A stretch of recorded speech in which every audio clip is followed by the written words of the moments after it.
All right, Mike, thank you so much for that. Well, a three-day event right here in Columbia is bringing together leaders from across the state who work in the field of addiction and recovery.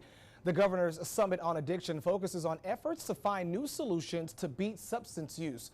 While stats from state behavioral health officials show more people are getting the help they need, experts say there is still a long way to go, with opioids still driving overdose deaths. Our Megan Gagno joins us live now from the Columbia Metropolitan Convention Center where the summit is taking place. And Megan, what can you tell us? Friendly, experts say that fentanyl continues to be the deadliest substance here in South Carolina, but there's also new drugs popping up. At this year's convention, there was law enforcement, there was peer support counselors, and also state leaders all coming together, sharing ideas on how to battle addiction and what still needs to change. I was a menace to society. I'm a three-time convicted felon. I've been homeless.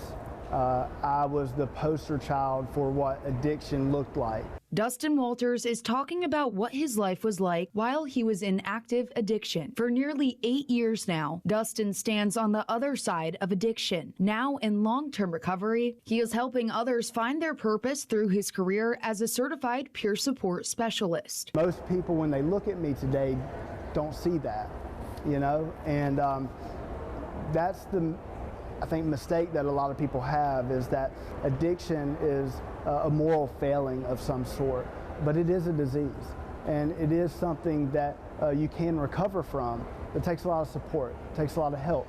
He's one of hundreds of people attending the Governor's Summit on Addiction, a three-day event focused on treatment, recovery, and solutions to save lives. New data from the State Department of Behavioral Health and Developmental Disabilities shows more than 46,000 South Carolinians received treatment for addiction last year. The percentage of those using dropped by 30%, and employment rates went up by 74%. Everyone here has made a career out of trying to watch that overdose death number go down. And we're finally seeing that in our data. We still have a lot of work to do. Jody Manns is the director of the South Carolina Center of Excellence and Addiction and points to law enforcement playing a role in that change. With programs like LEAD, or Law Enforcement Assisted Deflection Program, deputies, neighbors, and families can refer people to community services and peer support. It's not a one-size-fits-all. Some people need treatment, and so I think that over the last year and a half, some of the changes that we've seen is that we're getting more referrals, we're getting more community members. Anything is possible. You're only as limited as your imagination.